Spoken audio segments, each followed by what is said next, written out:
everybody. It's Dave here, and I want to wish everybody a happy Easter. Also with me on Good Morning Gallahorn's Two Old Bloggers is Darren from the Frozen North. How are you doing, Darren? I'm doing well, Dave. Happy Easter to everybody out there. And if you weren't raised a Christian, I don't know what.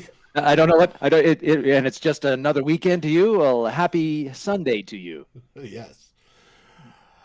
Hey, it's been a long week. We've had free agency sort of wind down a little bit. There'll probably still be a little bit more, but nothing spectacular. Mike Zimmer had his press conference this week, and he feels rejuvenated. Awesome. Yeah, because he didn't look very rejuvenated at the end of last year. No, he didn't. But you wanted to talk about that this week. What has gone on that you think affects the Vikings and will go into 2021? You want to do touch on like basically what the first phase, or can we say, because it's COVID time, the first wave of free agency, but just kind of recapping like what has happened and what the Vikings have done and what we like and maybe what we are not as keen on. But I think overall, it's hard to tell because I'm not on all of a number of Viking pages, but the sense I'm getting from the Viking fans that I do interact with is that they were pretty happy with what we did in free agency on the defensive side of the ball. Like everybody seemed to think that the Tomlinson signing was like maybe not a grand slam, but potential, but at least a solo or a 2-run homer, if you want to use the baseball analogies, because baseball has already started. We're 2 or 3 games in, so that means that we're getting close to summer, which is always a good time. I think even though I was not as bullish as some, I think most people were pretty thrilled to get Patrick Peterson, even if it's the 2021 Patrick Peterson, especially when you consider what we had at cornerback last year. A lot of times, I think that I think you and I were hoping Mac Alexander would come back, that the Vikings would bring him back. We got that done at a very cheap price. Mm-hmm. The Xavier Woods signing, if you can get Woods playing 2019 version or basically any version of him outside of 2020, I think that is a nice replacement to Ant Harris. He might not be peak Ant Harris, but he's going to be better than peak Josh Metellus or peak Luther Vandross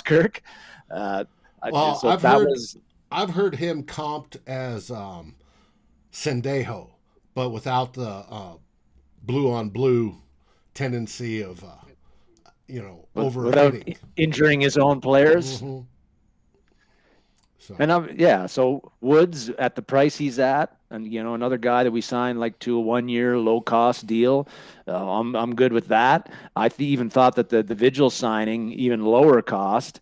Here's a guy that at worst he's going to be a good special teams player, and we had special teams issues last year up the yin yang. He can help you there. He provides good linebacker depth if you're not going to bring back Todd Davis or somebody like that. And if you get the Nick Vigil from 2018, you got a guy who can actually start for you as that third linebacker, which we know for the Vikings, they don't play a whole lot. Like they're playing like 30 to 40% of the snaps, defensive snaps, probably.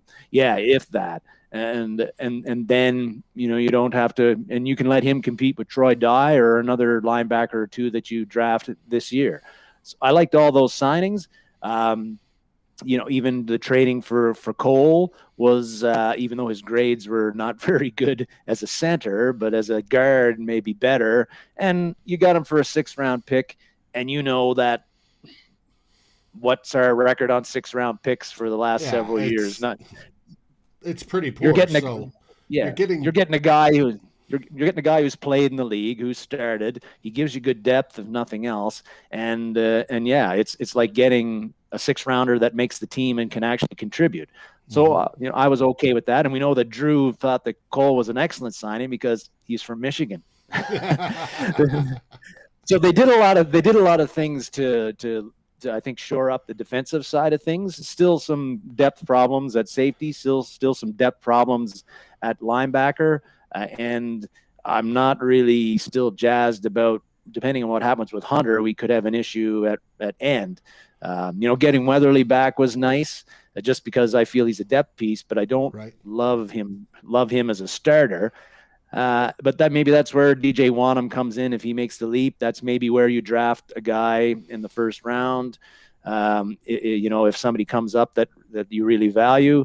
The thing is, I guess the thing that everybody was disappointed about, I think, with the free agency was that if you want to get Viking fans to lose their shit, tell them that Dakota Dozier is still on the team, and that he might be your starting guard. I think it was just one signing, but that kind of was like almost popping the big balloon for free agency to find out that we re-signed him. And then, he was the starter last year. And who do we have to challenge him at guard right now? Well, like Cole maybe, or Samia. Not Samia. That's Samia was worse than he was. Yeah. But I did read where Dakota Dozier was offered veteran minimum by multiple teams. However, he asked to stay with the Vikings because he knows Rick Dennison. Awesome. Mm-hmm. It doesn't mean we have to re-sign him, but I agree. Nor does it mean he has to make the final 53 if the Vikings can figure out some either the draft or in what's remaining of free agency to plug that hole. At least that one hole. We may have two. Well, we already have two holes, but it depends where that second hole is. Right. I think that the one problem or one concern I have with the draft and potentially filling that guard spot with the draft is just that we don't have that second round pick, and I don't right now, and I don't think that there's what I've been reading, and if Tyler was on the call here, and I don't think he is yet. He hasn't made his presence known, but I think that the best guard is supposed to be Wyatt Davis, and he's not even maybe a first round guy that people are going to pick in the first round. If we're going to get a guard or somebody interior, it's going to have to be third round, unless you don't want to spend the number 14th pick on a guard, I think, this year. No. And maybe not even a late. Some fans will, but no. Mm-mm. And maybe not even a late first rounder if we were to trade back. But Barrett Tucker we don't have considered the best, and he may be late first round, but just to play guard, a first round draft choice seems like a waste. You're overvaluing somebody that you can traditionally find in the third and fourth rounds. Traditionally, if you're a team with competent scouting department and O-line coaches. But I don't... If we get to 14 on draft night, right, and they go, Vikings are on the clock, and sure enough, Viking selection is in, and they choose guard, most of Vikings Twitter will blow a gasket. The other half will love it, but it's. I have seen a few mocks. You've probably seen even more, and maybe you've participated in some of them because you do that mock every Monday, right? Mock draft Mondays. Watch it out there, folks. Good fun. But Vera Tucker, I've seen him go to the Vikings in quite a few mocks, even at 14. But that's because he's kind of a quasi tackle guard. He could go either way, and so if he was going to be potentially a tackle, then 14. I think a lot of us feel that the Vikings probably are going to draft an offensive lineman in the first round, in which case it's going to be a tackle because, like you say, you don't often draft unless it's Steve Hutchinson. You're probably not drafting a guard early in the first, if at all. The defensively and free agency, I feel that we made a lot of smart, prudent, financially wise moves. We didn't commit a lot of money to people, and we didn't commit it for a long period of time. And if you look at, particularly with the secondary, getting Woods, so he'll start opposite Hunter Smith. Hopefully he stays healthy. Hopefully they both do. Still likes to see some more depth there. But the whole thing of having Peterson, Mac Alexander, Gladney, and Dantzler as your top four, that is a lot more. That's a lot. I can live with that a lot better than I could live with if it was Gladney, Dantzler, and whoever else. And we still then, have you know, Hughes, we still who's supposedly healthy. So we got five people that can start in the corner. Sorry, Dave, you're more up on like the whole contract thing than I am. But what is like Hughes isn't he like a free agent like right now, because we didn't offer him the No, he's in his fourth year of his rookie contract. Okay, right. We did not take up the 5th-year extension. Right. But he's in his 4th year. He's under our control all this season. Okay, yeah. See, I should know that. I was getting confused because, again, after the 3rd year, the when it comes to the 4th year, the question always is, are you going to up the 5th year? Mm-hmm. And the Vikings didn't do that wisely. But yeah, he's still sorry. Yeah, I should know that he's a first rounder. And he's under a 4-year contract, so he's also in the fold and hasn't really played very well when we've seen him play lately. But he's been hurt all the time. I don't know what the status is with his neck injury. That's been a problem for him for the past year and a bit. What's been reported is he is fully healthy. Yeah, and we know he's for that matter. Yeah. We know Hughes was talented coming when we drafted him, that he was a top-ranked corner.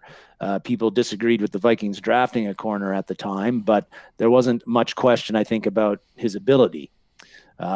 It's just been since he's been here, when he has played, he hasn't been that impressive, but he hasn't really played a lot, and he's been injured a lot. So to have him as your 5th guy, and I think depth. That's nice. He started, maybe not always very effective, but he has started, and that's better than some real good stuff. It's better than starting Chris Jones or whoever else, and even. And then let's not forget Chris Boyd and Harrison Hand. I think Hand is going to be he's going to be part of a trivia question someday. Who was the last person to intercept Drew Brees? And I believe Harrison Hand would be that guy, because he had that interception in the second half on Brees down near the end zone when New Orleans decided to pass for some reason, even though every time they handed off the ball to Kamara, he scored a touchdown. Yeah. But I don't think that Brees threw an INT in the final game. And then Hand made a few plays here and there, and he's a 5th-round guy, and there's development there. And Boyd played a fair bit until he got hurt. So those are like 7 guys right there who have played a decent amount, and most of them are young. Very so I'm kind of liking how the Vikings defensive secondary on the cornerback side is shaping up. At safety, I'm happy with the 2 starters we've got, but after that, it's kind of barren as to. After that, it's Josh Metellus, yeah, and then a bunch of people that you'd go who. Yeah, but the Vikings had a lot of holes. They still have some holes. They didn't have a whole lot of money. How are you going to fix that? When we talked 2 or 3 weeks ago or something about free agency, I was saying I don't like it when you do what the Patriots did this year, which is like you sign a whole shitload of guys for big money, and I like it if you identify 1 or 2 key guys, and then you fill with supplementary signings after that, like a Vigil, like a Mac Alexander. Even Woods at the money we got for him is not like a high priced kind of thing. A lot of these guys are not under contract for very long, 1 season, and we're not spending a whole lot of money on them. I'm okay with Tomlinson Tomlinson and Peterson were the big signings, and Tomlinson is the only guy that we've signed for more than a year. Right. I think free agency, we did a pretty good job using the money we had and going after signing players who would fill holes that we had. That's my feeling anyway. Well, you're not the only one that believes that. So does Mike Zimmer. I think what we've done in free agency so far has allowed us to be able to take the best player available wherever he is. See? Mike Zimmer agrees with you. Yeah, I would like that. I don't want Mike Zimmer mad at me. I think that would be like a very scary situation. Now, I don't know I don't know how believe big Mike we're is. at best player available status yet, but he does. But that's the message to put out pre-draft time, right? And he's going to. Most teams are going to try to do that. Hey, we got every position filled. We take the best guy on the board. We're not targeting a quarterback or a guard or a tackle. No. Yeah. It's all smoke at this point in time. Except the Jaguars are not putting up much smoke. They're pretty much saying, Trevor Lawrence, and you can book it right now. Well, they still put out, are you going to pick Trevor Lawrence for first? They said, well, we'll see, basically. And it's, you don't, if you're the NFL, right, you want to hype the draft, right? Yeah. So you want to leave that, even if it's an itty bitty bit of chance that the Jaguars don't take Trevor Lawrence, you want to leave that open until the last minute versus going, Jaguars are already in contract negotiations with Trevor Lawrence, plan to pick him number 1, right? You don't want to hear that because then people are like, we already know who's going first. Why should we watch the first 30 minutes of the show? That's right, yeah. Or the first 6 hours of the preview before the draft, right? Where they're all like Mel Kiper and Todd McShay are all like going into all the gymnastics about who could go where and, the pluses and the minuses and who's got upside and who's got oily hips and all this other shit. So yeah, no, from a ratings point of view, you don't want NFL teams saying we're definitely going to pick Trevor Lawrence number 1. You can, go to take a nap for the first half hour or so, and then come back to pick number 3. Mm-hmm. Yep, you don't want that. Now, something good old Mike said this week was... Yeah, well, our offense has been pretty darn good. They're 6th in the league last year. Yeah, well, our offense has been pretty darn good. They're 6th in the league. Are they good? They were good. Were they? But they weren't great. They weren't outstanding. They weren't the best offense in the league, and that's what they needed to be last year for us to not finish 7-9 or actually worse. But I think, and he was saying 6th. I think he was talking about total yards, where it really matters. It was 4th total yards, and then it was like 11th in points, and I don't know where he got 6th. Maybe he averaged it because everybody, when he said that, went 6th. That wasn't one of the categories where he fell in. The other thing is that these guys, say a million things during a press conference, and they don't necessarily have every stat at their fingertips. So 4th and 6th, probably, he might have had 6th in his. So I'll give him a pass on that. But we were definitely not 6th or 4th in points scored, and that's where it really comes down to. I mean, that's where the rubber hits the road. That's where you can. That's where the old saying: you score more points, you win the game. Yeah, that's generally how it works, right? Yeah, not how many more yards you put up, because there were games where the Vikings had like a time of possession, first downs, yardage, and then lost. Yeah, there were also where games it's 2 to where, 1 difference and still lose. And there's been times in the past where they've been on the other side of that, had a third of it, and still won. I remember a game against the Giants. I think it was, where we had 3 interceptions or something like that against Eli way back. And the Giants had all the stats, but we had the points. And that's what matters. And actually, that was 2007. Was it? And it was Meadowlands. And I think the Vikings had 4 interceptions in that game and 2 pick sixes. Mm-hmm. Chad Greenway had 1, and Dwight Smith, I think, had 1. Okay. Or it might have even been 5 interceptions. Like Manning was brutal in that game. Like he totally lost it for them. And then it's hard to believe that like a couple of months later, he played lights out for the whole playoffs and took them to a Super Bowl. But anyway, we won't get into that. So beat the Patriots, undefeated. But the Vikings offense, good, is good enough? No. Nope. It isn't.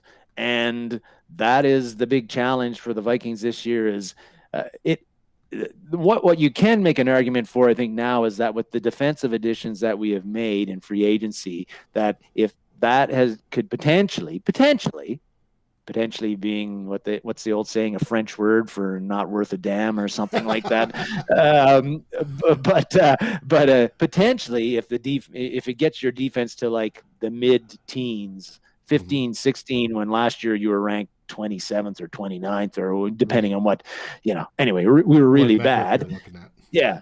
If your defense, you get your defense sort of middle of the road and your offense is still good to very good, then that should be the difference between 7-9 to 9-7, 10-6. You make the playoffs again, but you probably don't win the division, and you probably don't get a first round bye, and you probably play one playoff game and then you're done. I think what we want to see is that the offense, and I think the potential has been there, and we've said it before, we want the offense to be outstanding. Top five in scoring. Top in scoring. Can't stop these guys. What are we going to do? Keep the defense off the field. That kind of offense. And you've got the pieces to do it in a lot of cases. You got Cook, first best running back in the league, second best running back in the league. Probably going to make a hard argument with the past 2 years saying he's better than Derrick Henry, but he ain't too far behind him if he isn't better than Henry. And they're two different styles. Two different styles, yeah.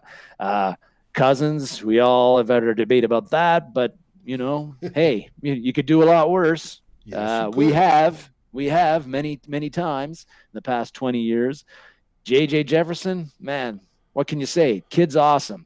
Adam Thielen, still very effective and probably was a bit underused last year.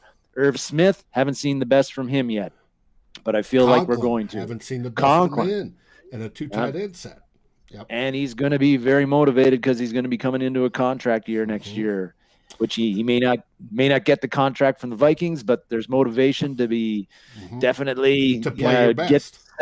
Play your best. Especially with all these free agent 1-year contracts, they're all going to be motivated by the same thing. It's a contract year.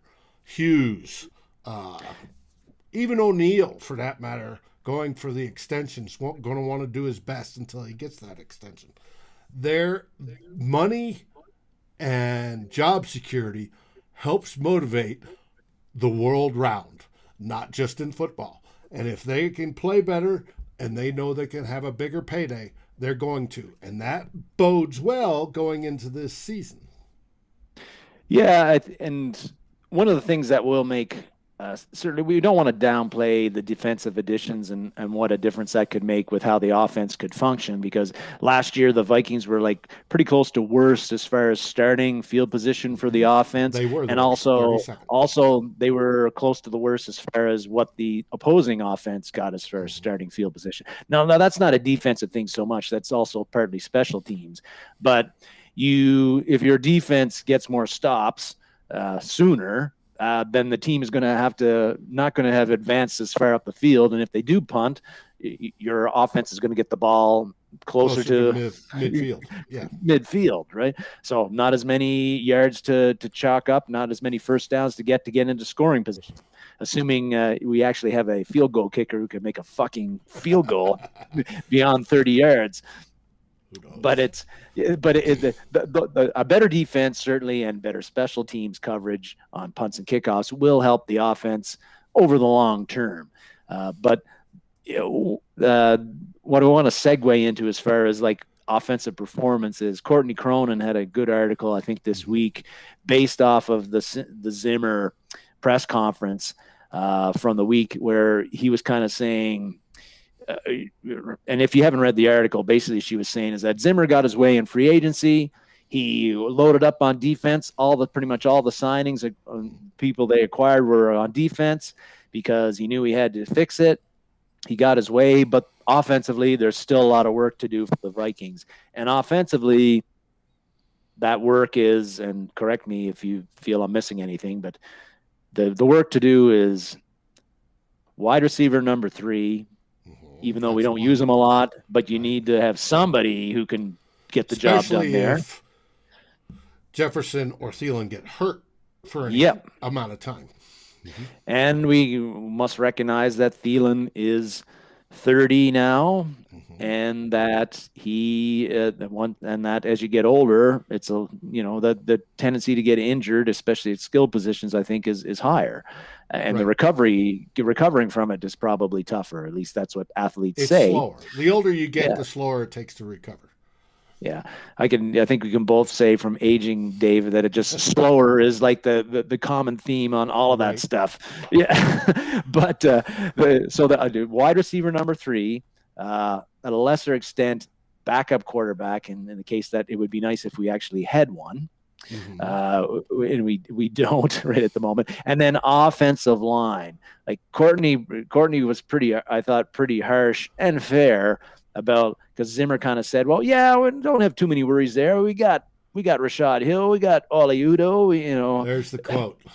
Yeah, there we go. There's the quote. We got Ezra Cleveland back, and I don't know if you and the I guess Courtney's narrative after that was like, Hill's a backup, and Hill's a backup, and Cleveland is like a second year guy who didn't play the full year, right. and then and she mentioned many other things. If you look at the offensive line right now, outside of Brian O'Neill, who is the guy you have a lot of confidence in? Bradbury is going into his 3rd year, and his first 2 haven't been all that impressive. Maybe it's not all his fault because of who has been starting next to him at guard, but it is what it is. And people always groan, some people groan about the like Pro Football Focus and their grades. And we've said many times, as a caveat, we put out these grades because they're the only ones that do it. And it's the only metric we have other than the eye test to kind of say how this guy is doing on offensive line. So you look at that, you look at Rashad Hill. I like him more than maybe some other people do. I think he can start. But the fact is, he's been a backup his whole career, and he hasn't started a lot of games. And so you don't have a big track record to say, yeah, if we put him in for 16 games, he's good. So if we're going with Hill, that's a big unknown. At guard, Dozier, abysmal pass blocking ratings in the PFF, and even the eye test would tell you that. And then Cleveland, O'Neill, no issues. But the other 4, even Cleveland, we're not really sure. Like, his grades weren't super duper when he played either. No, but he was an improvement at guard. The deal with Cleveland is we drafted him to be a left tackle. At least that's what everybody thought. And he didn't play a single snap at left tackle last year. He was stuck at right guard because the guards were so terrible. Now, the question is, do they move him over either to left guard or bump him out to right guard if O'Neill moves to left guard? And the question is, we don't know. And Zimmer's like, I got 4 people. I'm good to go. We'll just have a competition. Well, that's 4 people for 2 spots. You had Oli Udoh in there, played 31 snaps in his career. 31. And one of those games was against Chicago where all the second stringers played. Yeah. There could be a big jump over, the offseason for both Udoh, for both Cleveland, and I hope there is for Cleveland, drafting him that high and with so much talent. But Hill has been basically a backup. Now, could he make that little step up and be a starter? Possibly. But none of us feel that calming sensation that, hey, the tackles are taken care of. And if you move Ezra out, right, then you need a right guard. And the question is, well, who's doing that? Yeah. And one of the things I wanted to bring up is with the Vikings offensive line is when you talk about all these question marks on the offensive line, it would be one thing if you had confidence that the Vikings can fix those issues. But as Vikings, Mary's another year worrying about the O-line. As I always make this joke, Mary, but we call that in the Vikings fanship Sunday, because every day we're worrying about the offensive line. But if you just look at the Vikings, they've got these O-line issues all the time, all these questions. They got rid of Reef, and they did that for financial reasons, and I think they knew that if we can't get him to restructure, we're going to have to let him go. That'll free up stuff for the defense, which of course was horrible last year, Right. and it'll allow us to attack them. But we do recognize they, in the back of their mind, they're not going to say it publicly, but they did making that move. They knew that they were opening up another hole on the offensive line and creating more uncertainty for the offensive line. But what's worrying about this is that there's no track record under Zimmer or any of the offensive line coaches that he's had that they can take the players that they have and make them better. And I don't know what the problem is. I would say there's one exception to that. 2017, Tony Sperano got that offensive line to play to where it was mid-pack. I think it was 17. But that was 17 and 18. Case Keenum made them look better than they were actually were. That's true. A mobile quarterback or a quarterback that can help the offensive line by moving, right?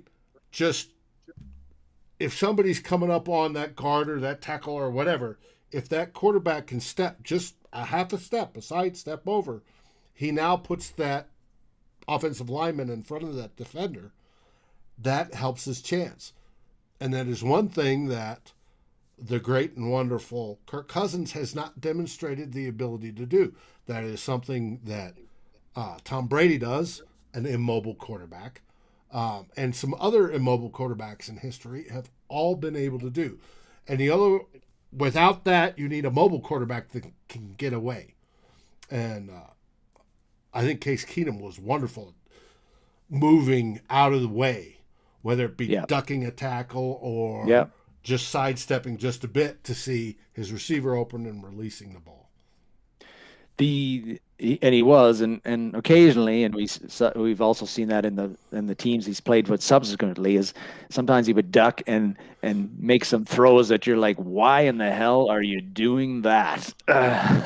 But the offensively though, on the offensive line, coach, I don't know, Dave, like if you look, I was just going through, and this has been done before the show, just looking at the players that the Vikings have drafted since Zimmer got here, and we've drafted, and this includes last draft and the Cleveland, Kyle Hinton and Blake Brandell selections. It's too early to call on those guys, but I think and even Bradbury and Samia and Udo to some extent, because they're only in their second. A lot of times it takes 3 years for an offensive lineman to develop into the NFL to know whether he's good. You had the one tackle that just got the $18 million per contract last week. I want to say Wilford, but it's not Wilford. And in his first 2 seasons, he wasn't that good. It was his third season that he got it, and then boom, he goes into his second. He gets his extension from his first contract, and it's $18 million per. So 3 years for an offensive lineman nowadays is about normal. Yeah, and I just wonder under Zimmer, if you look at some of the guys like 2018, we got O'Neal and then Colby Gossett. 2017, I'm just going to rattle these guys off that we've drafted. 2017, Elflein, Danny Isadora. Elflein was in the 3rd round. Isadora was in the 5th. 2016, Drew always loves this one. Willie Beavers, 4th round. 2015, TJ Clemens, 4th. Willie Beavers is still in the league. Well, good for Willie. I'm happy he's employed. I'm also happy he's not playing for the Vikings. 2015, Tyrus Thompson, 6th round. Austin Shepard, 7th round. And then 2014, Zimmer's first year was David Yankee. And then 2019, we selected Bradbury, Samia in the 4th, Wally Udo in the 7th.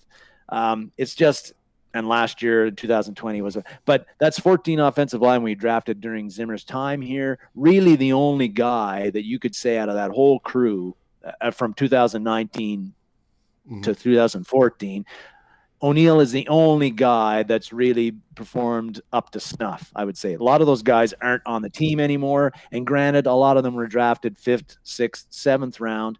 But that's part of the problem that I have and Vikings fans have with the whole offensive lineman thing is we don't seem to be able to draft and develop these guys.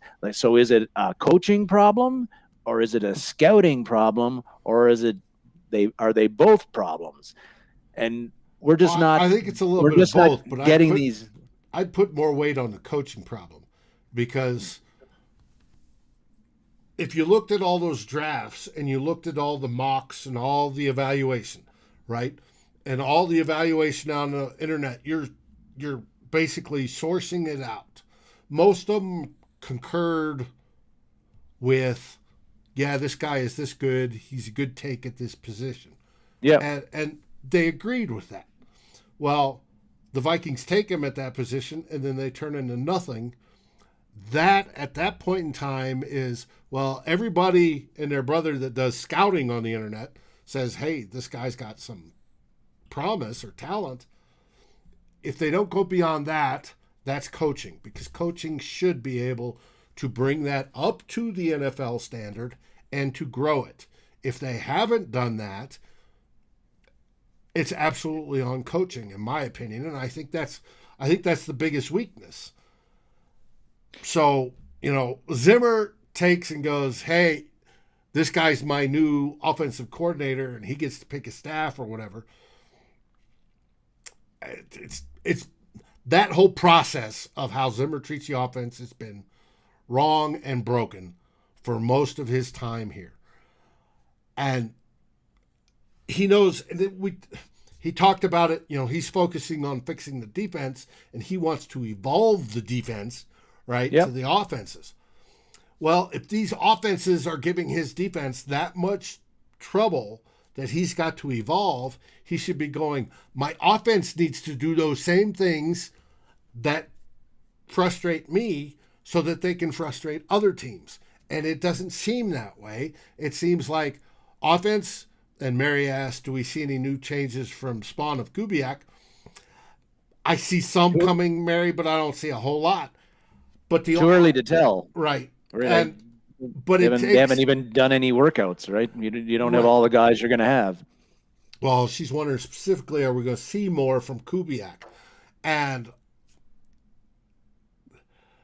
Kubiak's deal should be, what defenses, what do they do to shut me down? I need to evolve the offense to defeat that. And if there's other teams having offenses that can defeat that, I need to model mine after theirs and then make the individual tweaks per player.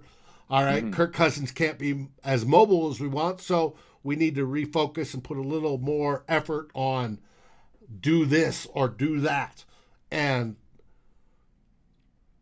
I don't see that effort, or it's not portrayed in the media on the offensive side like it is on the defensive side. And that, to me, is the biggest fault of Mike Zimmer in his whole time here. And if he would do that, I think we could go from the 11th in points to a top 5 team that's competing for the NFC Championship. And with Mike on the defense, the defense is going to get better. He had his one embarrassment years of his entire coaching career, and it was last year. That's going to get better. So I just I don't know that it's going to happen on the offense, though. Yeah, if for it to happen, though, you'd have to have a significant improvement on your offensive line performance, and that's where you're talking about me asking about, is it scouting or is it coaching? And you're saying it's coaching. So we've got the same offensive line coach this year as we had last year. So how can you really believe that any things are going to get better if you've actually, even at this point, your offensive line is weaker than it was last year because you don't have Riley Reef as a tackle opposite O'Neal, and maybe you're even going to switch O'Neal to left side and blah, blah, blah, blah, blah. But that comes with a lot of that is not that the guys are bad, but that's where the coach needs to come in, and these are the techniques you're going to need. This is how you're going to do it. We're going to do it repetitively. Boom, boom, boom. We're going to run it through, and we're going to run it through until it's in your subconscious to do this. On pass blocking, specifically on pass blocking, we're going to do drills and against 7-on-7 or, the line on line in practices where you're working to where you have good form. And I'm going to harp on you to make sure your form is good, that you do your kickback to get backwards, that you are shuffling your feet, you're keeping your center balance here, your hips bent, and that you're not floating backwards, right? And have your back like this where you're off balance. So all a defensive end has to do is go a quick boom and you're on your ass, right? Mm-hmm. It's getting on that, teaching that, which Dennison should know. We know Dennison can do a run blocking scheme, but he can do a pass blocking scheme, and he should know this, and so should the assistants. And it's just, it comes through repetition, learning, and insisting on it. It's a motivational type deal. This is what we're demanding. You've got to do it. And here we're going to help you every which way we can to get you to do that. But it's got to have that effort and will behind it, and have Zimmer step in at times and say, hey, do this. You've got to do this. My defense is going to try to set you on your ass. I want you to set them on their butts. And if you can set them on their butts, I'm buying you steak dinners at Manny's tonight. Can you do it? Otherwise, my defense is getting champagne and girls, and you guys are getting nothing. And then make them compete, right? And get them motivated. I think something like that would work, but we don't see it. Get it. Sorry. I like you can just hear the passion you had for like the offensive line there, Dave. It just shines right through. It's how I grew up. It was a competition, whether it be one-on-one or line versus line. You did your damnedest to defeat the other line. Even if it was bigger and better than you are, right? You wanted those wins. And you did everything you could. And you learned early, or I learned early, thanks to Andy Lang, an all-pro, 4-year all-pro, all-American, played for Texas. That technique trumps just about everything else. And if you can beat that guy that weighs 100 pounds more than you do, just with pure technique, if you master that, you're putting him on his backside. And there's nothing more fun than looking him in the eyes as he looks up at you and going, good rep. See you on the next. Yeah. Well, hopefully that the technique will there'll be good coaching this year, and the offensive line will improve. But as the old saying goes, hope is not a plan, and I remain unconvinced that the Vikings offensive line is going to be significantly better than it was last year. But let's see what happens in the rest of free agency. In which case, I don't know. I should have looked up, but I still think like Trey Turner is still available, right? As a guard, a free agent, or did he get signed? I think he's still available. I don't know that for sure, but I think so. I know that's probably says a lot in itself that a guy with that track record is still out there looking for a job. So maybe, the name, like I was talking about with Peterson, I try not to base my free agent, my evaluation of a free agent signing based on the name on the back of the jersey. So that could, Turner may not be, if nobody wants him, or maybe he's asking too high of a price for teams to sign him. But anyway, he's just a name that has been mentioned many times. He plays a position where we don't really have a whole lot of great talent. If there was some way that we could financially make it work, I wouldn't be opposed to that. Being as Austin Blythe, signed somewhere else, and he was a guy we were targeting, and we had an offer on the table. Well, speaking of offers on the table, yesterday, we found out that Trey Brown, young offensive tackle for the Raiders, was traded to the Patriots. Guess who had an offer on the table? So Brown was with the Ravens, right? No, not the Raiders. Not Orlando Brown. Trey Brown. Oh yeah. Well, and he was with the Raiders. But he was a former Patriot too, right? No, I don't believe so. He's 27 years old. Plays, I think, right or left tackle. His scores were in the 70s across the board, and he was a good young tackle. But the Raiders are cash strapped, so they were, rather than extend him, they're looking to free up cash because they're a cash poor franchise and they didn't get all that income last year. They let him go, and then he went to the Patriots. But the Vikings did indeed have an offer on the table for a young, good offensive tackle.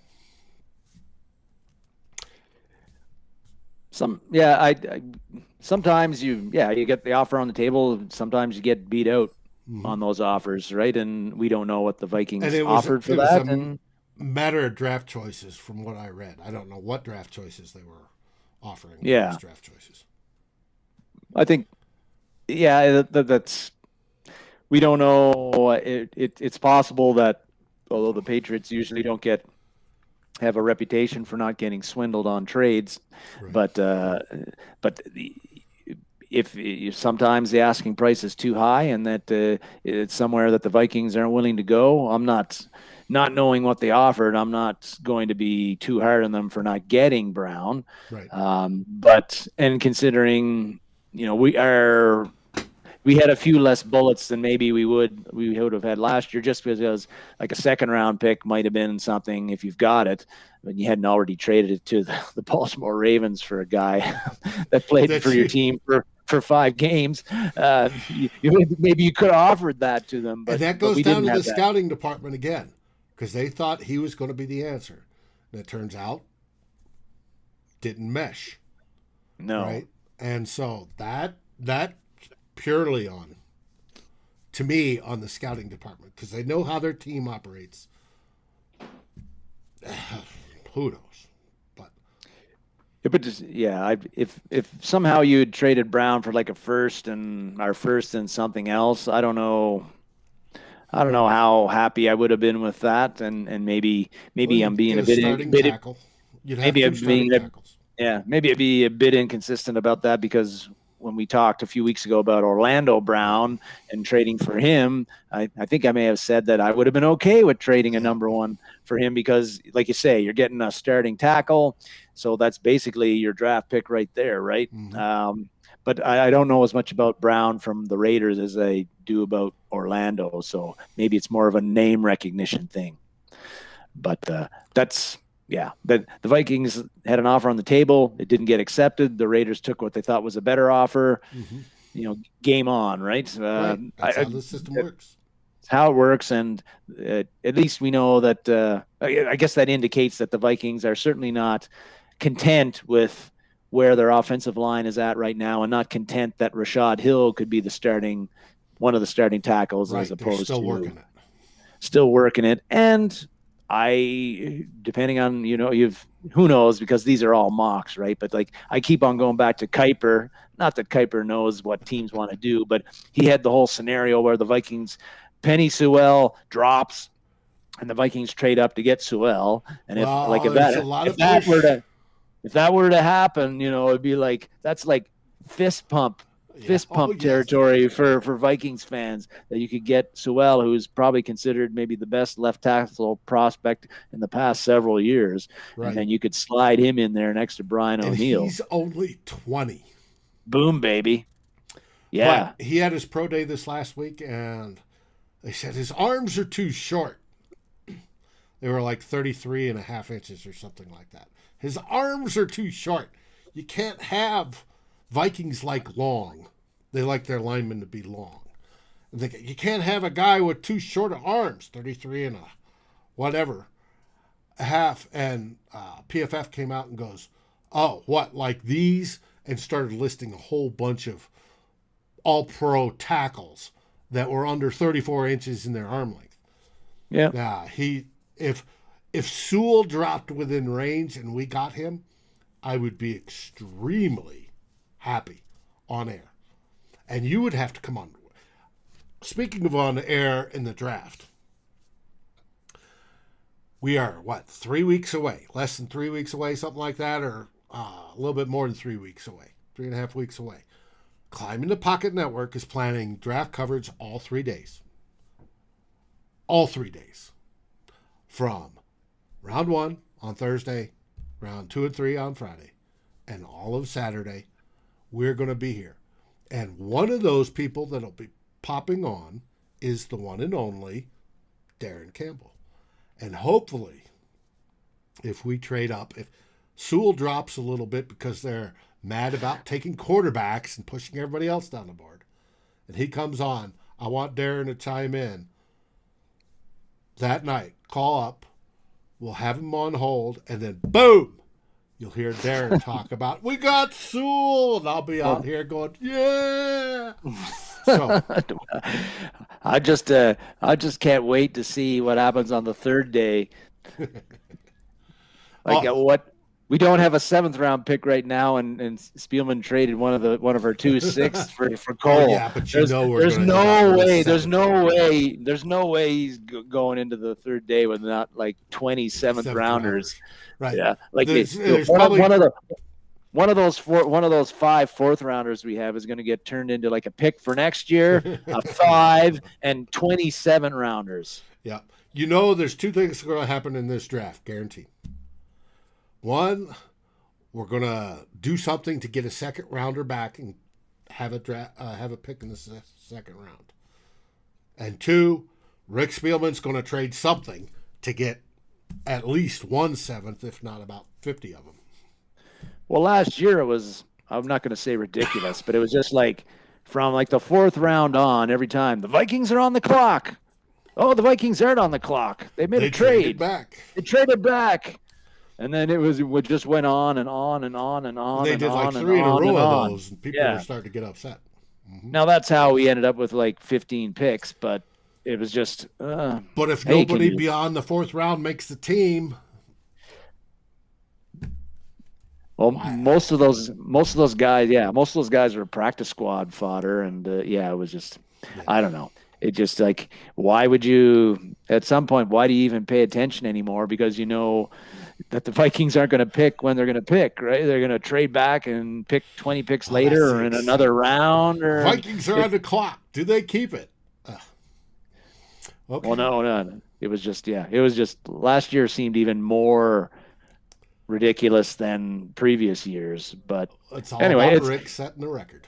It's good. I don't know. And then it's good fun too. The draft's always the draft's always fun. Even I actually kind of like the 3rd day more than the 1st day, just because you got more picks and more stuff happens, and you're trying to figure out big a time between picks. Yeah. It's like every 2 minutes somebody's picking, so things go quickly, and you're like, "Who's this guy? I never heard of him." Well, I say that anyway because I've never heard of like 3/4 of them.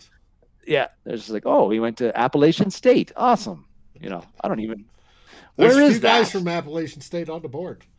No, I think Colby Gossett was from Appalachian State. There's been a few, so that's good. Any last words while we wrap this up? Well, I would still, as we get into the 2nd or 3rd wave of free agency, I would still like to. I'm hoping that the Vikings do pick up something along the offensive line to go with what they have now, particularly at the guard situation. I don't know if they're going to do that. Things have been pretty quiet. I don't think there was any signings this week that I can remember of any note. I'm sorry, that's not true. Dozier, we did sign Dozier this week, right? I don't know if that really counts. It was earlier in the week. Yeah, but I would just like to see the Vikings, if they could do a little bit more on the offensive line. I don't know if they've got like 50 cents left in the salary cap or how it all goes. They've got a little over $7 million right now, and that's without extending Hunter or Harrison or. Thanks for tuning in, Mary. Or I think O'Neal, you might have... for that matter, or the in case of emergency break glass and renegotiating Cousins and giving him more bonus. So a little over $7 million they can spend. If they absolutely wanted to, they could do more. And we still haven't the Rudolph money hits in June 1st. And things have been very quiet on the Daniil Hunter front. I would be, I don't know if it's going to happen, but I would like to on him and his contract status right now. Really, because I am very worried that somehow he doesn't end up playing next year, in which case our pass rush is going to be just as bad as it was last year without Danielle Hunter. So let's make sure that he is happy, or if he's not happy, then make a trade and get it. So you've got assets that you can have, some assets where you can address that issue, that big hole, gaping hole that's going to be there pass rushing in. But I'd like to see something done with Danielle Hunter on that situation. I don't think I will either within the next week. And the maybe Vikings maybe usually do their extensions closer to the season, around camp time. But if he is not happy with his contract situation, and we're not there yet, but the Vikings, if they're going to make a trade, they're going to have to. It wouldn't happen next week. But they're going to have to make it on draft weekend. So I don't know. That's one of those things where, I just want that situation to get taken care of one way or the other. But those are my parting words. Well, with that, everybody stay safe, stay healthy, and as always, Skol Vikings! Skol Vikings!